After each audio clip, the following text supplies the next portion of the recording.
நவக்கிரக தோஷம் ஒரே நாளில் நீங்கணுமா? மயிலாப்பூர் வாங்க. சென்னையில் மயிலாப்பூர் என்றாலே அனைவருக்கும் நினைவிற்கு வருவது அருள்மிகு கபாலீஸ்வரர் திருக்கோயில்தான். ஆனால் கபாலீஸ்வரர் கோயில் அருகே 6 பழமையான அதிகம் அறியப்படாத சிவாலயங்கள் அருகருகே அமைந்திருக்கின்றன. இந்த 7 சிவாலயங்களையும் ஒரே நாளில் தரிசித்தால் முக்தி பேறு கிடைக்கும் என்பது நம்பிக்கை. இந்த 7 சிவாலயங்களுக்கு நவகிரகத்தோடு தொடர்பு இருக்கின்றது என்பது குறிப்பிடத்தக்கது. மேலும் இவை சென்னையின் சப்த விடங்க ஸ்தலங்களைப் போலும் அமைந்துள்ளது. அது மட்டுமல்லாமல் சப்த ரிஷிகளால் வணங்கப்பட்ட ஸ்தலங்கள் என்பது இதன் விசேஷமாகும்.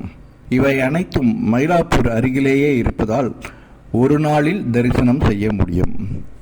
இவற்றோடு அப்பர் சுவாமி ஆலயத்திற்கும் சென்று தரிசனம் செய்துவிட்டால் அஷ்ட வீராட்டன ஸ்தலங்களுக்கு சென்ற பலனும் கிட்டும் என்பது நம்பிக்கை.